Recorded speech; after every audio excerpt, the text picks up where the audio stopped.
दोस्तों ये एक एग्जाम के लिए बड़ा इंपॉर्टेंट आर्टिकल है। एग्जाम के लिए तो इंपॉर्टेंट है, ये साथ साथ में हमारे समाज और सोसाइटी के लिए, खासकर हमारे फेडरलिज्म यानी कि संघवाद के ढांचे के लिए भी काफी इंपॉर्टेंट है। आप लोग के जो पापा हैं वो पैसा कमाते हैं, पूरे महीने की जो उनकी सैलरी है वो 60,000 रुपए है। तो तमिलनाडु ने यहाँ पर क्या कर लिया, तमिलनाडु ने टोटल मिलाकर 100 करोड़ रुपए इकट्ठे कर लिए टैक्स में। मतलब तमिलनाडु ने अच्छा खासा टैक्स इकट्ठा कर लिया। भाई साहब जैसे हम लोग गए उत्तर प्रदेश के अंदर में, उत्तर प्रदेश जो है उसने कर लिए यहाँ पर 50 करोड़ रुपए इकट्ठे टैक्स के। ठीक है, बिहार के अंदर में गए, बिहार ने 5 करोड़ रुपए इकट्ठे कर लिए टैक्स के।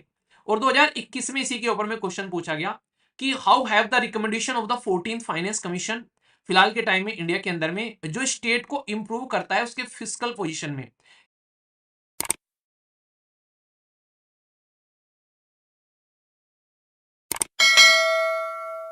दोस्तों ये एक एग्जाम के लिए बड़ा इंपॉर्टेंट आर्टिकल है। एग्जाम के लिए तो इंपॉर्टेंट है, ये साथ साथ में हमारे समाज और सोसाइटी के लिए, खासकर हमारे फेडरलिज्म यानी कि संघवाद के ढांचे के लिए भी काफी इंपॉर्टेंट है।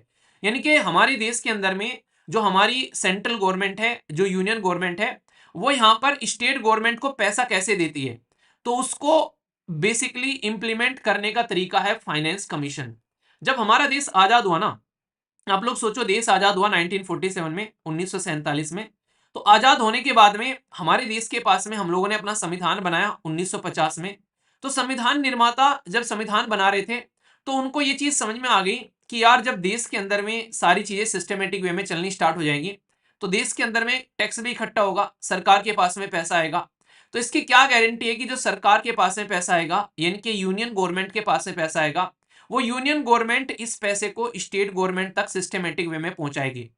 तो ये काम उन्होंने एक बॉडी को दे दिया, वो है फाइनेंस कमीशन यानी कि संवैधानिक बॉडी। कि भाई साहब ऐसा ना हो कि कल को चलकर सेंट्रल गवर्नमेंट अपनी दादागिरी चलाती रहे हर जगह और यहाँ पर स्टेट गवर्नमेंट तक कोई पैसा ही ना पहुंचे, क्योंकि बिना पैसे के कोई भी सरकार जो है वो काम नहीं कर पाएगी। तो ये फाइनेंस कमीशन हमारे देश के अंदर में ये एक संवैधानिक बॉडी के थ्रू यहाँ पर बनाया गया और आर्टिकल 280 में से इसको निकाल कर लेकर आया गया। अब मैं आप लोगों को एक इंटरेस्टिंग चीज बताता हूं जो आप लोगों को यहाँ पर जाननी है। बेसिक तो बताऊंगा ये सारी बातें कि फाइनेंस कमीशन कौन है, ये सारी चीजें तो आप लोगों को बताइए, अभी कई बार बता चुका हूं। फिर भी एक बार देख लीजिए कि अभी फिलहाल 16th फाइनेंस कमीशन है जिनका नाम है अरविंद पनगरिया। और ये वो इंसान है जो कि वाइस चेयरमैन रह चुके हैं नीति आयोग के भी। तो एक अच्छा खासा एक्सपीरियंस है।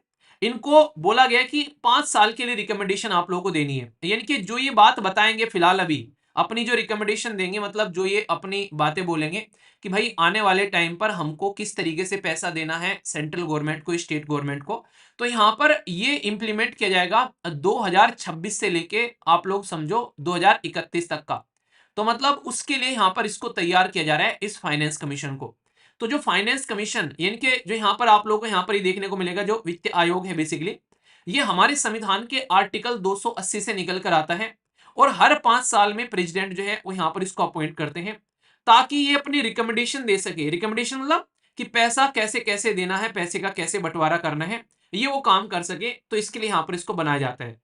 अब यहाँ पर सबसे इंपॉर्टेंट बात आती है कि भाई हमारे देश के अंदर में आज की डेट में 28 स्टेट हैं और 7 यूनियन टेरिटरी हैं। 7 हैं या फिर 8 हैं, बताइए जरा, या फिर 9 हैं?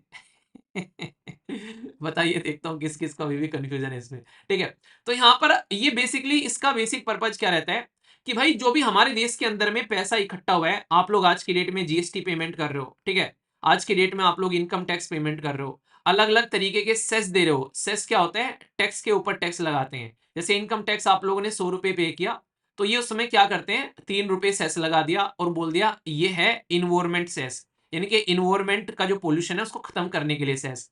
2% और लगा दिया कि भाई साहब ये क्या है, ये है भाई साहब आज की डेट में एजुकेशन सेस, कि एजुकेशन को इंप्रूव करने के लिए सेस लेंगे यहाँ पर।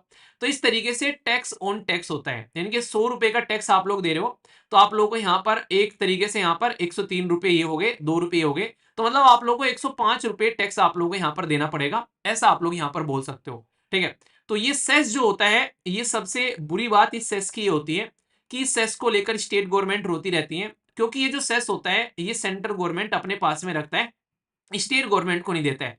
तो इसके चलते स्टेट गवर्नमेंट को प्रॉपर पैसा नहीं मिल पाता है। तो एक तो ये सबसे बड़ी समस्या है जो आप लोग को यहाँ पर याद रखनी है, ठीक है, जो कि बहुत इंपॉर्टेंट है, जो कि आप लोग के माइंड में कंफ्यूजन नहीं रखना चाहिए। अब यहाँ पर पहले मैं आप लोग को ये बता दूं पैसे का बंटवारा कैसे होता है। जब यहाँ पर सेंट्रल गवर्नमेंट के पास में सारा पैसा इकट्ठा हो जाता है, तो यहाँ पर फाइनेंस कमीशन ये बताता है कि सेंट्रल गवर्नमेंट तुझे स्टेट गवर्नमेंट को कितना पैसा देना है। 15th फाइनेंस कमीशन ने ये बताया कि भाई आप लोगों को स्टेट गवर्नमेंट को 41% पैसे देने हैं। 14th फाइनेंस कमीशन ने यहां पर बताया था कि आप लोगों को 42% पैसे देने हैं। 13th फाइनेंस कमीशन जो है वो यहां पर 32% पैसे देने की बातें कर रहा था। तो ये जो पैसे दिए जा रहे हैं कैसे, मतलब यानी कि सेंट्रल गवर्नमेंट के पास में अगर 100 रुपए हैं तो वो कह रहे हैं कि भाई 41 रुपए जो है वो आप लोग यहां पर दे दो, किसको, स्टेट गवर्नमेंट को। अब यहां पर दो तरीके से डिस्ट्रीब्यूशन होता है, दो तरीके से पैसा दिया जाता है। एक तो कहते हैं कि हम लोगों ने यहां पर हॉरिजेंटली पैसा दे दिया, हॉरिजॉन्टली, और दूसरा कहते हैं वर्टिकली। तो पहला होता है वर्टिकल डिवोल्यूशन और फिर होता है यहां पर हॉरिजॉन्टल डिवोल्यूशन। तो मतलब कैसे कैसे, इसके ऊपर में बड़ा बवाल होता है। इसको आप लोग थोड़ा सा ऐसे समझो, जैसे मान लीजिए आप लोग के जो पापा हैं वो पैसा कमाते हैं, पूरे महीने की जो उनकी सैलरी है वो 60,000 रुपए है, ठीक है।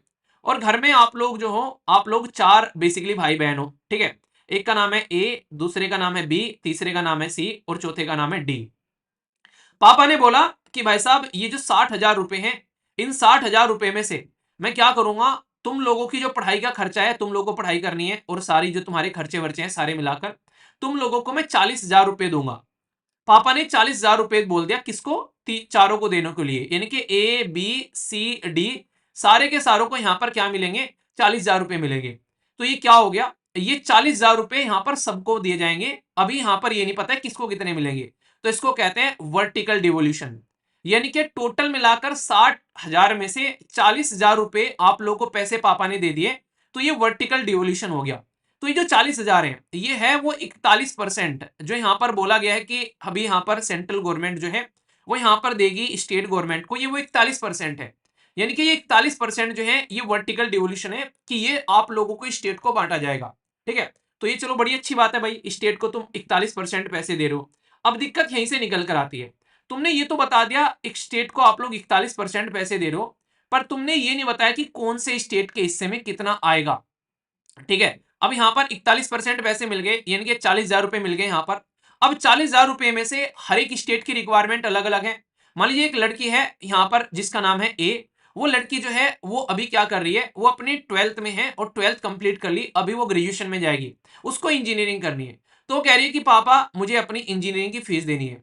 एक लड़का है यहाँ पर, वो क्या कर रहा है, वो कह रहा है कि यार मैं तो अभी बेसिकली छोटे लेवल पर काम कर रहा हूँ और मुझे तो अभी क्या चाहिए, बस मुझे 5,000 रुपए चाहिए, मतलब एक तरीके से आज की डेट में जो मेरी रिक्वायरमेंट है मेरा काम चल जाएगा, क्योंकि मैं कुछ घर पे ही रहता हूँ, अभी कुछ ज्यादा कर नहीं रहा हूँ।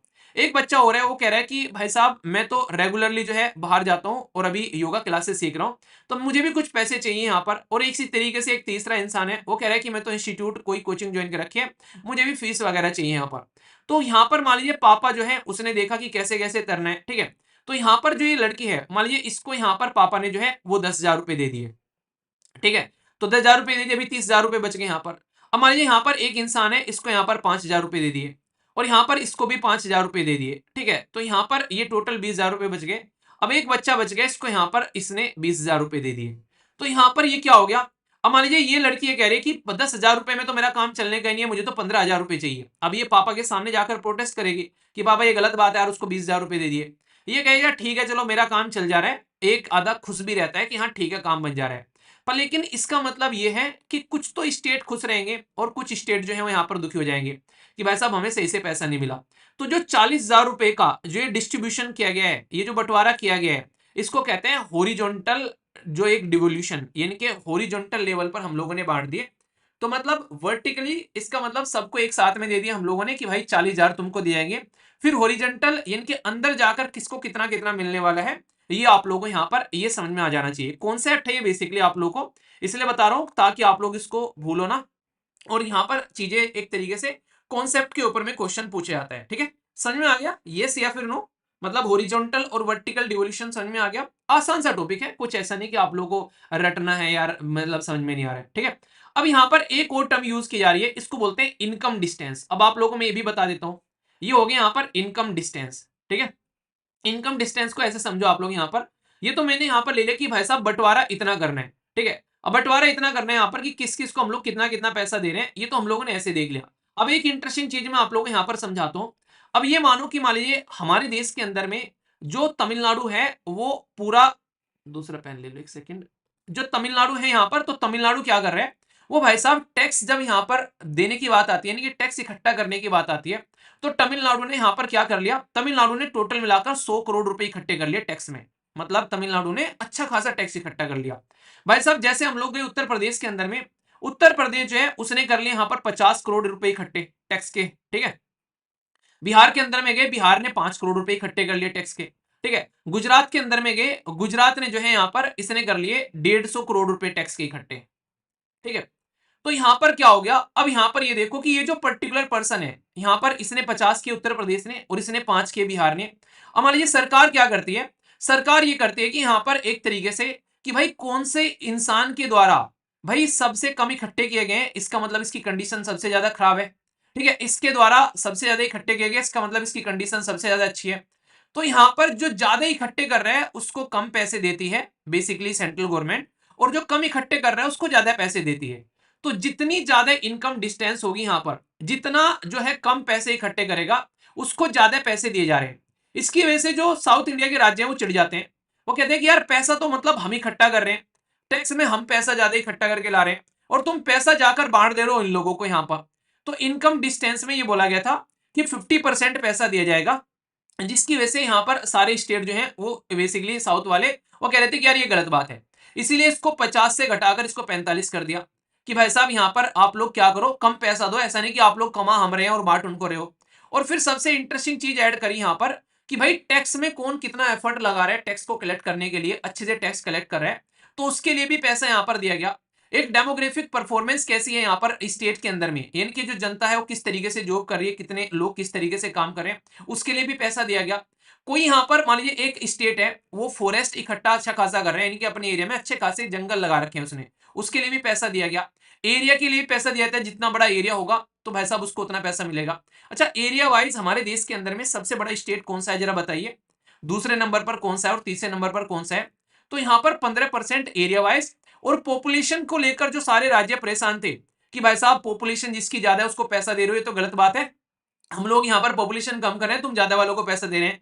तो फाइनेंस कमीशन ने उसको भी घटाकर 27% से यहाँ पर लगभग 15% कर दिया।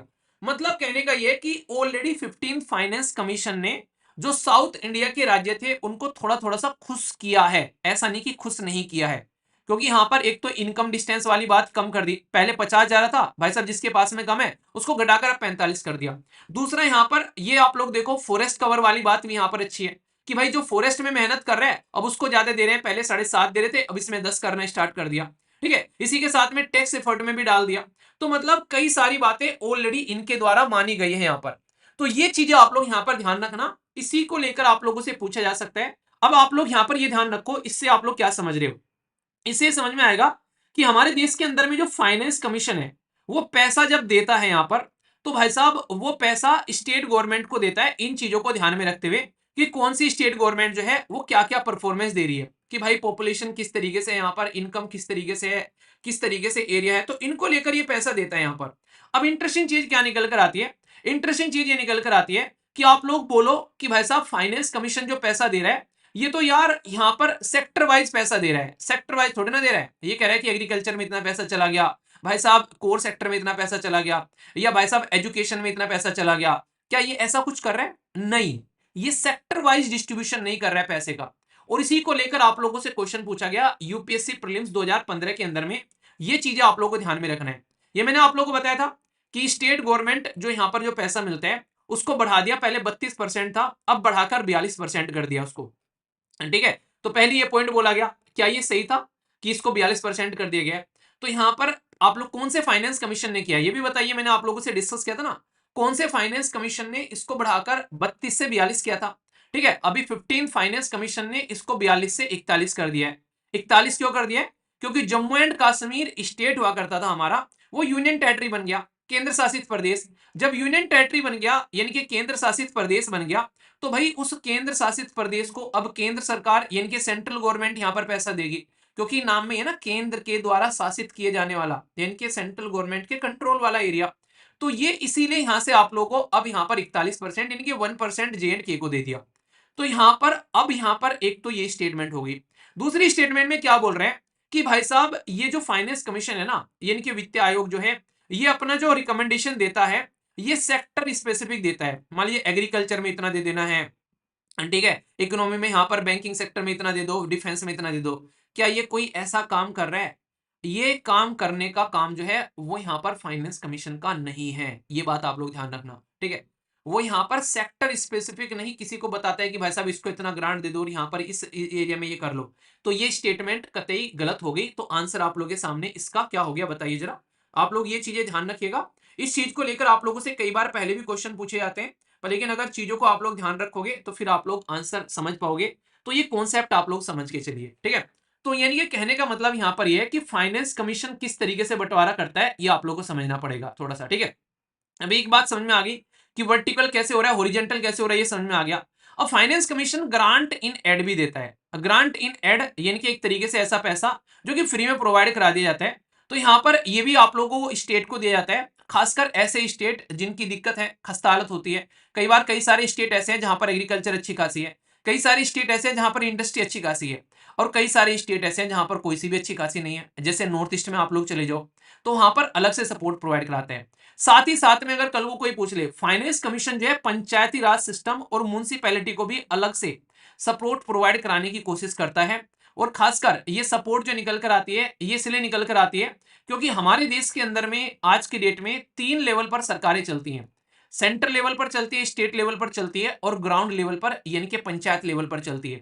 तो इसलिए ये चीज आप लोग यहां पर ध्यान रखिएगा, जिसके बारे में आप लोगों से क्वेश्चन भी पूछा जा सकता है।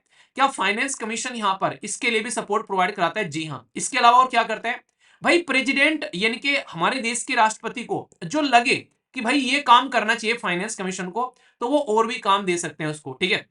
यानी पापा ने बोल दिया कि तुमको डेली जो है भाई साहब, घर में आप लोगों ने गार्डन लगा रखा है, गार्डन में पेड़ पौधे हैं, तुमको डेली पानी देना है उसमें, ठीक है, ठीक है भाई साहब डेली पानी देंगे। पापा ने बोल दिया पानी तो तुम दे ही रहे हो, कल ना खाद लाकर भी इसमें डाल देना। तो तुम ये नहीं बोलोगे नहीं यार पापा पानी देने का काम है बस मेरा, तो नहीं खाद भी डालो, ठीक है। तो ये इस तरीके से प्रेसिडेंट जो है वो फाइनेंस कमीशन को दूसरे काम भी यहाँ पर दे सकता है। तो ये पॉइंट आप लोग यहाँ पर ध्यान रखिएगा। तो इसका मतलब ये कि इसके फंक्शन के ऊपर में आप लोग को पता होना चाहिए। और 2021 में इसी के ऊपर में क्वेश्चन पूछा गया कि how have the recommendation of the 14th finance commission, फिलहाल के टाइम में इंडिया के अंदर में जो स्टेट को इंप्रूव करता है उसके फिस्कल पोजीशन में, यानी कि स्टेट की जो राजकोषीय स्थिति है, यानी कि उसके पास में पैसा है, तो फाइनेंस कमीशन कैसे उसको इंप्रूव करता है, इसके बारे में आप लोगों से क्वेश्चन पूछा गया। बाकायदा पूरा मेंस का क्वेश्चन है, यूपीएससी के द्वारा आप लोगों से पूछ लिया गया है, ठीक है। तो ये चीजें मैं आप लोगों को इसलिए बता रहा हूं, अगर आप लोग ये चीजें समझ लोगे ना, देखो कोई भी टॉपिक पढ़ने का बेसिक पर्पज ये है कि उस टॉपिक में से आप लोग प्रीलिम्स के क्वेश्चन भी सोल्व कर सको, मेंस के क्वेश्चन भी सोल्व कर सको, और कोई इंटरव्यू में भी आप लोगों से पूछे तो आप लोग धड़ल्ले से आंसर दे सको। ऐसा नहीं कि वहां पर गूंग महाराज बनकर बैठ गए, मुंह से आवाज ही नहीं निकल रही है, ठीक है। तो ये चीज ध्यान रखना। तो सबसे पहले तो आप लोग यहाँ पर ये चीजें लिखना कि 14 फाइनेंस कमीशन ने सबसे बड़ा काम क्या किया। यही क्वेश्चन भी आप लोगों से, देखो इंटरेस्टिंग चीज मैं आप लोगों को बता दूं। अब ये चीज आप लोग समझना, अगर यूपीएससी को आप लोग ढंग से समझना चाहते हो तो इतना बातें आप लोगों को समझनी पड़ेगी। ये ध्यान दो यहाँ पर क्या है, 2015 में 14th फाइनेंस कमीशन से प्रीलिम्स का क्वेश्चन पूछा। समझ में आ रहा है? 2015 में 14th फाइनेंस कमीशन से प्रीलिम्स का क्वेश्चन पूछा, और 2021 में उसी 14th फाइनेंस कमीशन से मेंस का क्वेश्चन पूछ लिया। तो ये इनके टॉपिक रिपीट कर दिया पूरा का पूरा। और सेम चीज स्टेटमेंट देख लो यहाँ पर, आप लोग देखो यहाँ पर ये जो स्टेटमेंट है ये 32 से 42 कर दिया। यहाँ पर किसने किया था? 14 फाइनेंस कमीशन ने किया था। यहाँ पर उसी के बारे में यहाँ पर ये क्वेश्चन भी है कि भाई कैसे इंप्रूव किया जा रहा है फिस्कल पोजीशन, यानी कि राजकोषीय स्थिति कैसे इंप्रूव कर रहे हैं आप लोग, ये तो बताओ यहाँ पर। तो यानी कि आप लोग जब पढ़ते हो ना, तो ये मत देखा करो कि आप लोग प्रीलिम्स के लिए पढ़ रहे हो, मेंस के लिए पढ़ रहे हो। टॉपिक को इस तरीके से तैयार करो कि उस टॉपिक में से प्रीलिम्स के लिए तो क्वेश्चन निकले ही निकले, वो भी आंसर दो। साथ ही साथ में 150 से लेके 250 शब्द भी उसके ऊपर में आप लोगों के अंदर में लिखने की क्षमता यानी कि औकात होनी चाहिए, वरना कोई फायदा नहीं है उस टॉपिक को ऐसे तैयार करने का, ठीक है। तो पहली लाइन तो ये आएगी कि 14th फाइनेंस कमीशन ने रिकमेंडेशन दी 32% को बढ़ाकर 42% कर दो। तो पहले तो आप लोग यही लाइन लिखोगे। इससे क्या होगा? फाइल स्टेट के पास में पैसा आएगा, अपने हिसाब से स्कीम चला पाएगा, अपने हिसाब से बच्चों के लिए एजुकेशन का काम कर पाएगा। तो सेक्टर स्पेसिफिक काम नहीं कर रहा, वो बिठा के भाई साहब 42% दे दिया, जा सिमरन जी ले अपनी जिंदगी। अब केरला और तमिलनाडु ने क्या किया भाई? हेल्थ इंप्रूव कर दी अपने एरिया की, भाई एजुकेशन इंप्रूव कर दी अपने एरिया की। मान लीजिए केरला और तमिलनाडु ने, अब इंटरेस्टिंग चीज समझाता हूँ, थोड़ी सी और सुनिए अब यहाँ पर, इसमें भी डिफरेंस आता है फिर निकल कर। मान लीजिए मैंने यहाँ पर मैंने पैसा बांट दिया। अब केरला और तमिलनाडु ने क्या किया? उस पैसे का भाई साहब उन्होंने हेल्थ को इंप्रूव करने में लगा दिया, आज की डेट में एजुकेशन को इंप्रूव करने में लगा दिया। ठीक है। उत्तर प्रदेश ने क्या किया, भाई साहब पैसे से किसानों का लोन माफ कर दिया। ठीक है। गुजरात में क्या कर दिया, भाई उन पैसे से बिजनेसमैन का लोन माफ कर दिया। तो मतलब आप लोग समझ सकते हैं इसने क्या किया भाई साहब, हरियाणा ने जो बच्चियों की जो है खासकर बेटी बचाओ बेटी पढ़ाओ पर लगा दिया। तो यानी कि हर एक इंसान के पास में पैसा है। जैसे मान लीजिए मेरे पास में अभी फिलहाल 10,000 रुपए हैं, और मैं बोल दूं कि जो बच्चा आज की डेट में टेस्ट सीरीज देगा एप्लीकेशन के ऊपर में, और जो बच्चे टॉप 10 बच्चे निकल कर आएंगे उनको 1,100 रुपए दूंगा मैं। तो ये क्या हो गया, मैंने 1,100 रुपए दे दिए। अब एक बच्चा उसका कैसे यूज करे, दूसरा बच्चा कैसे यूज करे, अब ये कंट्रोल नहीं कर रहा हूं मैं। तो फाइनेंस कमीशन जो है वो ये कंट्रोल नहीं करता कि भाई साहब किस सेक्टर में तुम जाकर पैसा लगाओगे। मैंने पैसा दे दिया, अब तुमको लग रहा है कि यार इसका मोबाइल रिचार्ज करना है, किसी को लग रहा है पार्टी करनी है, किसी को लग रहा है किताब खरीदनी है, किसी को लग रहा है कि मतलब किसी की हेल्प करनी है। तो आप लोग, किसी को लग रहा है अपना कुछ कपड़ा वपड़ा खरीदना है, तो आप लोग अपने लेवल पर इस काम को कर सकते हो। तो ये चीजें आप लोगों को समझनी पड़ेगी। तो यहां पर ये बहुत ही इंपॉर्टेंट कॉन्सेप्ट है। ठीक है। तो ग्रांट भी दिया जाता है जिससे उनको फायदा मिलता है, रेवेन्यू में सपोर्ट की जाती है। ठीक है। तो यहाँ पर ये याद रखना कि सेक्टर स्पेसिफिक जो है ये यहाँ पर काम नहीं करता है। ये चीज आप लोग यहाँ पर समझ सकते हैं। ये एक एरिया स्पेसिफिक, जैसे पंचायती राज सिस्टम को पैसा दे दिया, ठीक है, तो भाई साहब तुम अपना डिजास्टर के लिए तैयार रहना, कोविड-19 में पंचायत नहीं तो बचा ले सबको। तो इस तरीके से आप लोग यहाँ पर इस टॉपिक को समझ सकते हैं। तो लिखने के लिए भी और दोनों तरीके से आप लोग को बिल्कुल क्लियर होना चाहिए। तो मैं आशा करता हूं कि टॉपिक आप लोग के समझ में आ गया होगा। कोई भी डाउट इसको लेकर आप लोग के मन में अब नहीं होना चाहिए। ठीक है। तो ये चीज ध्यान रखना, कोई भी डाउट लेकर आगे मत बढ़िएगा। और एक चीज और बता दूं, ये सारी की सारी चीजें होती है ना, आप लोग जब बेसिक एनसीईआरटी पढ़ोगे ना, एनसीईआरटी में देखना आप लोग जाकर, बड़े प्यार से समझाई जाती हैं हर चीजें मतलब आप लोगों को कहानियों की फॉर्म में समझाई जाती हैं। मुझे तो ये समझ में नहीं आता है कि जो ये कहते हैं ना कि एनसीईआरटी पढ़ने में बोरिंग लग रही है, भाई साहब जिसको एनसीईआरटी बोरिंग लग रही है, कहानियां बताई जा रही है यार वहां पे बकायदा, कितने प्यार से चीजें लिखकर समझाई जाती हैं। तो एनसीईआरटी में को जरूर गो थ्रू हो आप लोग, यहाँ पर एक बार क्लासेस देख लो, फिर फटाफट एनसीईआरटी पढ़ लो, तो ये ज्यादा आसान रहेगा। इससे क्या रहता है, आप लोग सिस्टमेटिक वे में चीजों को कंट्रोल कर पाते हो, और फिर टेस्ट अगर लगा लोगे तो फिर कहानी आप लोगों की मजेदार हो जाएगी। ठीक है। चलिए फिर, और बाकी आप लोग के लिए जो मैंने एक छोटी सी बात और यहाँ पर मैं आप लोग के लिए ऐड करना चाह रहा हूँ। यहाँ पर अभी फिलहाल के टाइम पर ये बैच जस्ट बना हुआ है, इसमें अभी कुछ ऐड नहीं किया गया है। इसमें अभी ऐड की जाएंगी सबसे पहले आप लोग के लिए गाइडेंस की कैसे कैसे आप लोगों को काम करने हैं। दूसरे नंबर पर आप लोगों को यहाँ पर पूरी प्लानिंग दी जाएगी कि 26 के लिए कैसे तैयारी लेकर चलनी है, कब से आप लोगों को टेस्ट सीरीज लगानी अटेम्प्ट करनी है, कब से आप लोगों को आंसर राइटिंग लिखना स्टार्ट करना है। वो सारा प्रॉपर प्लानिंग के साथ में आप लोगों को यहाँ पर चीजें प्रोवाइड कराई जाएंगी। जल्दी इसके ऊपर में पूरा प्लान आप लोगों को यहाँ पर प्रोवाइड कराया जाएगा। ठीक है। तो इसके लिए आप लोग रेडी रहिएगा। पर जब तक आप लोग इसको यहाँ पर देखें तब तक आप लोग अपनी एनसीईआरटी जो है वो अपनी कंप्लीट करते रहिए आराम से, क्योंकि एनसीईआरटी एक फाउंडेशन है जिसके बिना काम नहीं चलने वाला है। ठीक है। और एक छोटी सी बात जो मुझे बतानी है, कई सारे बच्चे इस चीज को लेकर यहाँ पर ये कह रहे हैं कि सर इसका सिलेबस जो है वो पूरा कब होगा, एग्जाम है हमारा, आप लोग का यूपीपीसीएस का एग्जाम है, आप लोग का बीपीएससी का एग्जाम है। ये पर्टिकुलर जो बैच है ये 2025 के लिए है, ना कि ये पर्टिकुलर जो एग्जाम आप लोग के होने वाले हैं। तो रिक्वेस्ट है आराम से सिस्टमेटिक वे में चलने दीजिए, तसल्ली में आप लोगों का सिलेबस पूरा होगा। तो उसके लिए हफरा तफरी मत करिए, वरना सिलेबस खत्म करने की बात नहीं है, बात है चीजें आप लोगों को समझाने की, ताकि आप लोग अच्छे से एग्जाम क्लियर कर सको। ठीक है। तो मैं आशा करता हूं कि आप लोगों के माइंड में इस चीज को लेकर क्लैरिटी आ गई होगी।